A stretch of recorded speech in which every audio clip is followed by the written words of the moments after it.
ابو طیاح نے حدیث بیان کی، اور وہ روایت کرتے ہیں حضرت انس رضی اللہ تعالی عنہ سے، اور حضرت انس رضی اللہ تعالیٰ عنہ کہتے ہیں کہ نبی کریم صلی اللہ علیہ وسلم نے ارشاد فرمایا کہ سنو اور اطاعت کرو، چاہے تم پر کسی ایسے حبشی غلام کو، کسی ایسے حبشی کو حاکم بنا دیا جائے جس کا سر انگور کی طرح ہو۔ یعنی مراد کہنے کی سرکار کا یہ ہے کہ اگر تمہیں کوئی ایسا شخص تم پر حاکم بنا دیا جائے کہ جو تمہیں ظاہری اعتبار سے بھی ناپسندیدہ لگ رہا ہو، کہ سرکار نے حبشی کی مثال دی اور سر انگور کی طرح، نہیں چھوٹا سا سر ہے، جسم بڑا ہے، رنگ بھی سیاہ ہے، لیکن جب وہ تمہارا حاکم ہے تو اس کی اطاعت کرو، سنو اور اطاعت کرو۔ لیکن پہلی بات تو یہ ہے کہ یہاں کہنے کا مطلب یہ ہے کہ جو وہ احکام اللہ تبارک و تعالیٰ کے احکام کے موافق دے رہا ہے اس کو سنو اور اطاعت کرو،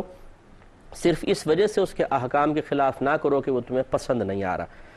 کیونکہ نبی کریم صلی اللہ علیہ وسلم نے ارشاد فرمایا کہ اللہ تبارک و تعالیٰ کے حکم کے مقابلے میں مخلوق کی اطاعت جائز نہیں ہے۔ یہ حدیث کا مفہوم آپ کو عرض کر رہا ہوں۔ تو معلوم یہ ہوا کہ اگر ماں باپ ہوں، بیوی بچے ہوں، استاد بھی ہو بالفرض، لیکن وہ کسی ایسے کام کا حکم دے رہے ہیں جو اللہ تبارک و تعالیٰ کے کسی واضح حکم سے ٹکرا رہا ہو،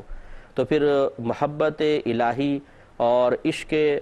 الہی کا تقاضا یہ ہے، اور اگر نبی کریم صلی اللہ علیہ وسلم کے حکم سے ٹکرا رہا ہے تو محبت رسول صلی اللہ علیہ وسلم کا تقاضا یہ ہے کہ اللہ تعالیٰ اس کے رسول کے حکم کو فوقیت دیں اور ان کے احکام کو احسن انداز سے، پیار سے، محبت سے رد کر دیں، بدتمیزی نہ کریں، لہجہ سخت نہیں ہونا چاہیے لیکن رد کر سکتے ہیں۔ تو اس سے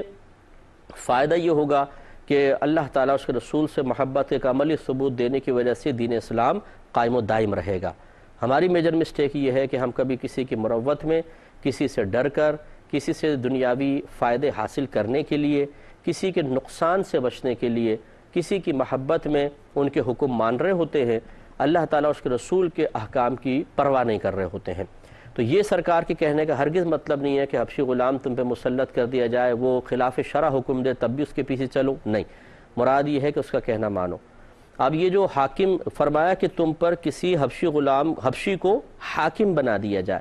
تو حاکم بننا دو طرح ہوتا ہے، ایک یہ کہ اس کا انتخاب کر کے اسے مسلط کر دینا، اور ایک ہوتا ہے کہ وہ خود غلبہ پالے، حملہ کرے، غلبہ پالے، آپ کا حاکم بن جائے۔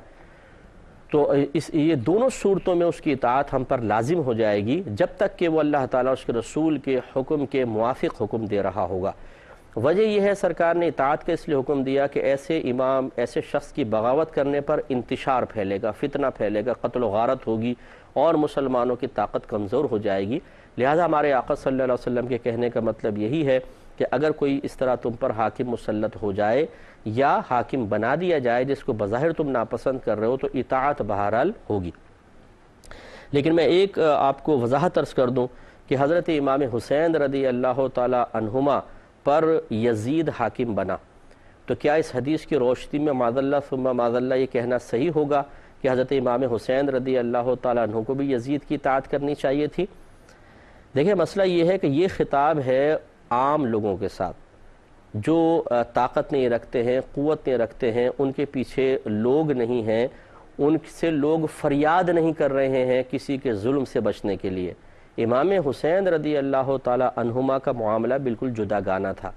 یزید کی شیطانیت سب پر واضح تھی کہ وہ کس قدر بدعتیں ایجاد کرتا چلا جا رہا تھا، اور جب بدعتیں ایجاد ہوں تو پھر دین کا اللہ ہی حافظ ہو جاتا ہے کہ سنتیں ترک ہو جاتی ہیں۔ اور میرے آقا صلی اللہ علیہ وسلم کا فرمان عالی شان ہے کہ سنت کے مٹنے کے وقت میرا جو امتی میری کسی ایک سنت سے وابستہ رہے گا اس کے لیے 100 شہیدوں کا ثواب ہے۔ یعنی سنن الہدا سے متعلق ہے کہ جن کو سرکار نے عبادت کی نیت سے جن افعال و اعمال کو اختیار کیا، اگر وہ مٹنا شروع ہو جائیں تو ان سے وابستہ رہنا یہ 100 شہیدوں کا ثواب انسان کو دلاتا ہے۔ تو معلوم یہ ہوا کہ سنت کو نظر انداز نہیں کیا جائے گا، سرکار کے طریقوں کو تو وہ آہستہ آہستہ طریقے ختم کر رہا تھا اور اس کو ظلم و ستم بڑھ رہا تھا، اور لوگوں نے، کوفے کے لوگوں نے جیسے کہ آپ کو مسلسل درخواستیں بھیج کر گزارش کی کہ ہمیں اس کے فتنے سے نجات دی جائے۔ تو وہاں پر ایک اور صورتحال تھی کہ جب اس طرح ظالم حاکم آ جائے، اور ہمارے آقا صلی اللہ علیہ وسلم نے بھی ارشاد فرمایا کسی جابر حاکم کے سامنے کلمہ حق کہنا یہ بہت بڑا جہاد ہے، سرکار نے ارشاد فرمایا۔ تو اگر صرف سننے کا حکم ہوتا، خاموش رہنے کا حکم ہوتا، تو ظالم حاکم کے سامنے کلمہ حق بلند کرنا جہاد کیسے قرار پاتا؟ تو معلوم یہ ہوا کہ رخصت، یہاں رخصت کا بیان ہے کہ اگر وہ حاکم ہے تم اس کے سامنے کچھ بولو گے وہ سزا دے گا، اگر وہ غلط بھی کر رہا ہے، اگر تم اس کی مطلب جائز کاموں میں تو اطاعت ٹھیک ہے، لیکن اگر ناجائز کاموں میں اطاعت نہیں کر رہے تو چلے گا، یعنی تمہیں رخصت ہے، کیونکہ اگر تم بولو گے تو پھر فتنہ پھیلے گا، تمہیں وہ تنگ کرے گا اور دیگر مسلمانوں میں انتشار برپا ہوگا۔ تو یہ رخصت ہے، اور عزیمت یہ ہے جو ہمارے آقا نے ارشاد فرمایا کہ جابر حاکم کے سامنے کلمہ حق بلند کرنا یہ بہت بڑا جہاد ہے۔ لہذا اب امام حسین رضی اللہ تعالی عنہما کے سامنے دو راستے تھے، آپ بھی رخصت اختیار کر کے زبان کو بند رکھتے اور لوگوں کو چھوڑ دیتے اس ظالم کے ہاتھ میں کہ جو چاہے کرے، میں تو اپنے خاندان کو بچاؤں، اپنی زندگی کو بچاؤں، مجھے کیا ضرورت ہے۔ اور اگر آپ معاذ اللہ اس کی بیعت کر لیتے تو پھر جو وہ دنیاوی مال و متاع آپ کو دیتا وہ تو پھر ناقابل بیان تھا، کہ وہ تو چاہتا یہ تھا کہ آپ بیعت کر لیں تو پھر وہ بالکل آپ کے ساتھ کچھ بھی تعارض نہ کرتا۔ اور ایک تھا عزیمت کا راستہ کہ لوگوں کو اس کے چنگل سے نکالا جائے، اس ظالم کے سامنے کلمہ حق بلند کیا جائے، یہ بہادری کا کام ہے۔ تو عوام کا کام یہ ہوتا ہے کہ چونکہ ان میں ہمت کم ہوتی ہے، ان میں اجتماعیت نہیں ہوتی، ان کے پیچھے لوگ نہیں ہوتے، تو وہ رخصت کو اختیار کر سکتے ہیں۔ لیکن جس کو اللہ تبارک و تعالیٰ نے اعلیٰ مقام عطا فرمایا ہو، لیڈرشپ کی صلاحیت دی ہو، قوم اس کے پیچھے بھی ہو، تو پھر اس کے بھی کچھ فرض بن جاتے ہیں۔ اگر امام حسین رضی اللہ تعالیٰ عنہ وہ جرأت اور ہمت نہ کرتے تو قیامت تک کے لیے ظالم حاکم کے سامنے کلمہ حق بلند کرنے کی ہمت کون کرتا؟ مطلب ابن رسول علیہ السلام کے عمل کو دلیل بنایا جاتا، لوگ آخری زمانے تک یہ کہتے کہ دیکھو امام حسین بھی تو یزید کے سامنے خاموش ہو گئے تھے نا بھائی، ہم بھی خاموش ہیں تو کیا ہوا، ہم تو ابن رسول کی سنت پر عمل کر رہے ہیں۔ لیکن امام حسین رضی اللہ تعالیٰ عنہ نے یہ اس طرح کی اپنے آپ کو مثال نہ بننے دیا، بلکہ قیامت تک کے لیے بہادروں کے لیے ایک رول ماڈل بن گئے اور ظالم حاکم کے سامنے ڈٹ کے کھڑے ہو گئے۔ تو اب ہم فخر سے کہہ سکتے ہیں کہ اگر ہم کسی ظالم حاکم کے سامنے کھڑے ہوتے ہیں تو ہم کہیں گے کہ ہم امام حسین شہزادہ رسول صلی اللہ علیہ وسلم کی سنت پر عمل پیرا ہے۔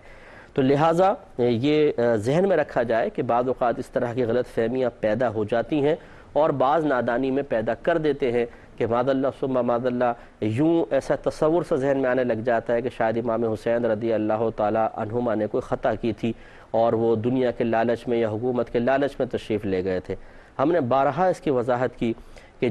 جن شہزادوں کو اللہ تبارک و تعالیٰ کے پیارے حبیب صلی اللہ علیہ وسلم اپنی زبان حق ترجمان سے جس سے وحی کے کلمات ہی نکلا کرتے تھے، انہوں نے جب بشارت دے دی کہ تم جنتی نوجوانوں کے سردار ہو، تو مجھے بتائیے کہ اس سے بڑھ کر سرداری کیا ہوگی، اس سے بڑھ کر حکومت کیا ہوگی؟ کیا جس کو نبی کریم صلی اللہ علیہ وسلم ایسی بشارت دیں اس کے دل میں یہ خیال آ سکتا ہے کہ دنیا کی ذلیل دولت مجھے ملے؟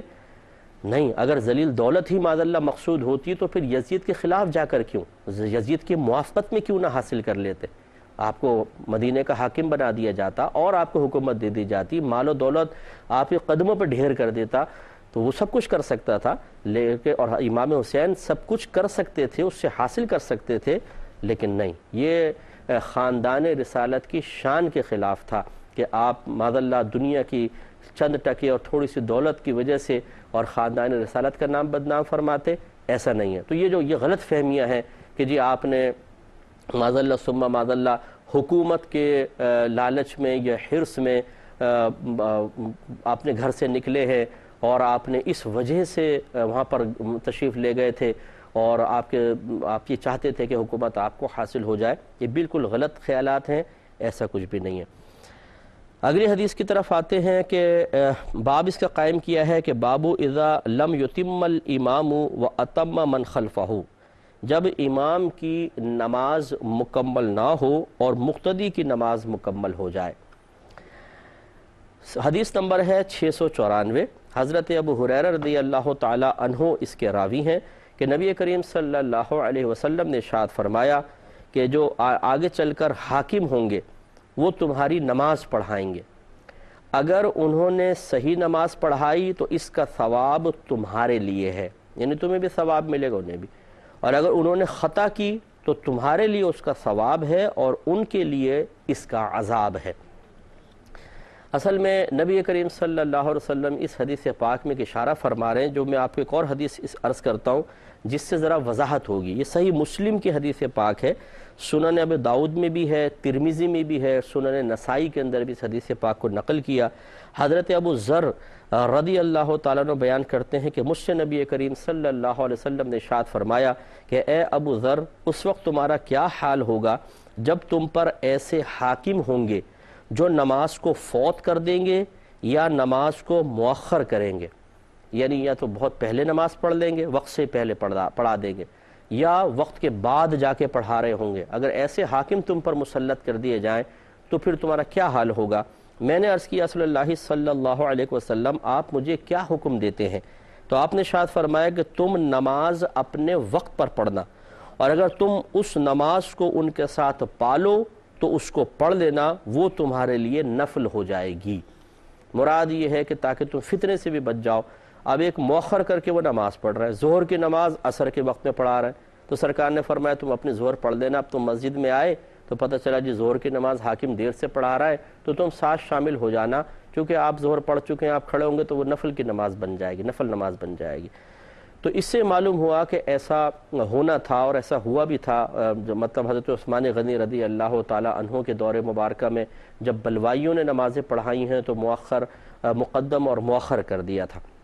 اس پر بھی حدیث پاک آ رہی ہے۔ اور یہ قیامت تک کے لیے چونکہ حکم ہے، لہٰذا اگر کبھی بالفرض کوئی ایسا ظالم حاکم کسی جگہ مسلط ہو جائے کہ جو نمازوں کو دیر سے پڑھائے، ایسا اس کے اندر طاقت ہو، قوت ہو کہ وہ نمازوں کو وقت سے پہلے کہے کہ پڑھایا جائے اور لوگ اس کا کہنا مان لے یا وقت کے بعد، تو پھر اس کی اطاعت اس میں نہیں کرنی ہے، اپنی نماز پڑھنی ہے۔ اور اگر یہ گمان ہو کہ ہم اپنی پڑھنے کی وجہ سے اور اس کے ساتھ نہ پڑھنے کی وجہ سے فتنوں میں مبتلا ہو جائیں گے تو اپنی چپکے سے پڑھیں اور اس کے بعد ان کے ساتھ آپ کھڑے ہو جائیں تو اس کی گنجائش نکل جائے گی۔ آگے دیکھیں کہ بابو امامت المفتونی والمبتدعی، مفتون یعنی جس کو فتنے میں مبتلا کیا گیا، اور مبتدع یعنی بدعتی کی امامت۔ یہاں مفتون فاتن کے معنی میں ہے، یعنی فتنہ کرنے والا، ورنہ مفتون وہ ہوتا ہے جس کو فتنے میں مبتلا کیا گیا۔ یہاں یہ مراد نہیں، بلکہ یہ ہے کہ جو فتنہ کر رہے ہوں لوگ، یا بدعتی قسم کے ہوں، غلط قسم کی چیزیں ایجادات کریں اور وہ امام بن جائے، تو پھر کیا حکم شرع ہوگا، اس کا یہ باب ذکر کر رہے ہیں۔ اس میں حدیث پاک لے کر آئے 695 نمبر حدیث پاک ہے۔ حضرت عبید اللہ بن عدی بن خیار رضی اللہ تعالیٰ عنہ راوی ہیں کہ وہ کہتے ہیں کہ وہ حضرت عثمان بن عفان رضی اللہ تعالیٰ عنہ کے پاس گئے، اس وقت وہ اپنے گھر میں مقید تھے، یعنی عثمان غنی رضی اللہ تعالیٰ عنہ کے خلاف جو بلوائی تھے، بعض ایسے لوگ تھے جو فتنہ فساد کرنے والے تھے، اور اس وقت انہوں نے آپ کے گھر کو گھیر لیا تھا اور آپ اپنے گھر میں مقید ہو گئے تھے۔ انشاءاللہ کبھی موقع ملا تو اس پہ تفصیل سے میں کلام عرض کروں گا، لیکن بس یہ معاملہ تھا کہ وہ آپ کی زندگی کے آخری ایام تھے، اور کچھ ایسا فتنہ فساد کرنے والے لوگ تھے کہ جنہوں نے مسلمانوں کے اندر غلط فہمیاں پیدا کر دی تھی، اور ان بلوائیوں نے آپ کے گھر مبارک کو گھیر لیا تھا۔ عثمان غنی رضی اللہ تعالیٰ عنہ اندر تھے، تو یہ وہاں پہنچے۔ کہتے ہیں کہ انہوں نے کہا بے شک آپ تمام مسلمانوں کے سربراہ ہیں، اور وہ آپ پر وہ افتاد جو آپ دیکھ رہے ہیں، اور آپ پر وہ افتاد ہے جو آپ دیکھ رہے ہیں، اور ہمیں فتنہ برپا کرنے والا امام نماز پڑھا رہا ہے۔ انہوں نے آ کر کہا، وہ بتاتا ہوں کون نماز پڑھا رہا ہے، اور ہم حرج میں مبتلا ہیں۔ حضرت عثمان غنی رضی اللہ تعالیٰ عنہ نے ان سے فرمایا، نماز لوگوں کا بہترین نیک عمل ہے، چنانچہ جب لوگ نیک کام کریں تو تم بھی ان کے ساتھ نیک کام کرو، اور جب وہ برا کام کریں تو ان کی برائی سے اجتناب کرو۔ تو یہ مسئلہ تھا کہ حضرت عثمان غنی رضی اللہ تعالیٰ عنہ کی خدمت میں عرض کی گئی، یہ جو ایام فتنہ جب تھے، جب بالکل بلوائیوں نے گھیرا ہوا تھا اس وقت، ورنہ تو حضرت علی رضی اللہ تعالیٰ عنہ نے بھی نماز پڑھائی ہے، اور بھی دیگر صحابہ نے پڑھائی ہے، لیکن اس میں مقرر شدہ امام تو تھا نہیں، کیونکہ حضرت عثمان غنی رضی اللہ تعالیٰ عنہ حاکم تھے، اور طریقہ یہی تھا کہ حاکم اسلام ہی نمازوں کی امامت فرمایا کرتے تھے۔ تو اس میں علامہ بدر الدین عینی رحمۃ اللہ علیہ نے، جنہوں نے بخاری کی شرح لکھی ہے عمدۃ القاری، آپ نے یہ بیان فرمایا ہے اس کی حدیث کی شرح کرتے ہوئے کہ امام فتنہ عبد الرحمن بن عدیس بلوی تھا، اور فرماتے ہیں کہ یہی وہ شخص تھا جس نے اہل مصر کو حضرت عثمان غنی رضی اللہ تعالیٰ عنہ کے خلاف بھڑکایا تھا۔ پھر لکھتے ہیں کہ علامہ ابن جوزی نے کہا ہے کہ کنانہ بن بشر نمازیں پڑھاتا تھا اور یہ خوارج کے سرداروں میں سے تھا۔ جب ان لوگوں نے مدینے پر حملہ کیا، یورش کی، تو اس وقت حضرت عثمان غنی رضی اللہ تعالیٰ عنہ 1 ماہ تک لوگوں کو نماز پڑھاتے رہے تھے۔ پھر جب وہ ایک دن نماز پڑھانے کے لیے نکلے تو ان لوگوں نے بدتمیزی کرتے ہوئے آپ پر پتھر مارا، حتیٰ کہ آپ ممبر پر گر پڑے اور اس دن آپ نماز نہ پڑھا سکے۔ تو یہ مسئلہ ہے کہ معلوم یہ ہوا کہ کبھی تو ایک نے نماز پڑھائی، یعنی اس نے عبد الرحمن بن عدیس بلوی نے، اور کبھی یہ کنانہ بن بشر ایک شخص تھا، خوارج کا سردار تھا، اس نے نماز پڑھائی۔ تو یہ بلوائی لوگ تھے جو چاہتے تھے کہ مسلمانوں میں فتنہ ہو اور معاذ اللہ حضرت عثمان غنی رضی اللہ تعالیٰ عنہ کو شہید کر دیا جائے۔ تو عثمان غنی رضی اللہ تعالیٰ عنہ کے بتانے کا مقصود یہی تھا کہ چونکہ فتنہ فساد، کیونکہ آپ چاہتے تھے کہ مسلمانوں میں تلواریں نہ چلیں، لڑائی جھگڑا نہ ہو، تو اسی وجہ سے آپ سے جب یہ عرض کی گئی تھی اس فتنے کے دور میں اگر آپ کہیں تو آپ باہر آ کر لوگوں کو جمع کریں اور ان کے خلاف آپ حملے کا حکم دیں، تو آپ نے فرمایا کہ نہیں، نبی کریم صلی اللہ علیہ وسلم نے مجھے منع فرمایا تھا کہ میں مسلمانوں کے درمیان اس طرح معاملات نہ کروں، اور مجھے شہادت کی بشارت سرکار نے دے دی تھی اور میں اس پر اللہ تعالیٰ کی رضا پر راضی ہوں، ورنہ آپ چاہتے تو آپ صحابی رسول تھے، لوگوں کو جمع کرتے اور مسلمانوں میں تلواریں چل جاتی، آپ نے اس کو پسند نہیں فرمایا۔ تو یہاں پر بھی حدیث پاک میں آپ یہ بیان فرما رہے ہیں کہ اگر فتنے کا اندیشہ اور خوف ہو، ان کی طرف سے نقصان پہنچانے کا خوف ہو، تو تم ان کے ساتھ نماز پڑھ لو۔ ویسے شرعی حکم یہ ہوتا ہے کہ اگر کوئی ایسا مبتدع کھڑا ہو گیا بدعتی جس کی بدمذہبیت، جس کی گمراہی حد کفر تک نہ پہنچی ہو، تو اس کے پیچھے نماز پڑھنا مکروہ تحریمی ہوتا ہے۔ یعنی آپ کو پتہ ہے کہ بدعتی شخص سے غلط ہے، مکروہ تحریمی ہے، یعنی وہ نماز تو ہو جائے گی لیکن ہم گناہگار بھی ہوں گے اور اس نماز کو آئندہ زندگی میں لوٹانا بھی ہوگا۔ اور اگر اس کی بدمذہبیت حد کفر تک پہنچ چکی ہے، اتنا برا وہ شخص ہے کہ وہ کفریہ کلمات کہتا ہے اور کفر بکتا ہے، تو پھر تو اس کے پیچھے نماز پڑھنا یہ کفر تک بھی ہو سکتا ہے، یعنی جو مطلع ہے، جو جانتا ہے، اور جس کو نہیں پتا اس کی نماز بہرحال ہو جائے گی کیونکہ اس کو پتہ نہیں ہے۔ تو یہ کہنے کا آپ کا مقصد تھا، لہٰذا حکم شرع یہی ہوتا ہے کہ اگر کوئی امام ایسا ہے جو خلاف سنت اعمال کا ارتکاب اعلانیہ طور پر کرے، تو کمیٹیوں کو چاہیے کہ اس کو امام نہ بنائیں، اور لوگوں کو چاہیے کہ اس کے پیچھے اگر وہ واقعی اعلانیہ طور پہ خطائیں اور گناہ کرتا ہے تو اس کے پیچھے نماز نہ پڑھیں، کہ ایسے شخص کو عزت دینا اصل میں اسلام کو ڈھانا ہے۔ تو حضرت عثمان غنی رضی اللہ تعالیٰ عنہ نے جو مشورہ دیا ان کو، وہ فتنے کو ختم کرنے کے لیے تھا تاکہ انتشار برپا نہ ہو جائے، کیونکہ ماحول بہت خطرناک بنا ہوا تھا، اس میں ذرا بھی اگر کوئی ادھر ادھر ہوتا تو گروپ بن جاتے اور تلواریں چل جاتی۔ اس کی وضاحت انشاءاللہ پھر اور مزید بھی حدیث سے آئیں گے تو اس میں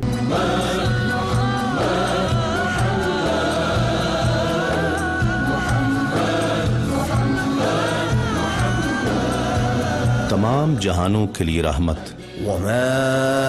أرسلناك إلا رحمة للعالمين، اور ہم نے تمہیں نہیں بھیجا مگر رحمت سارے جہاں کے لیے۔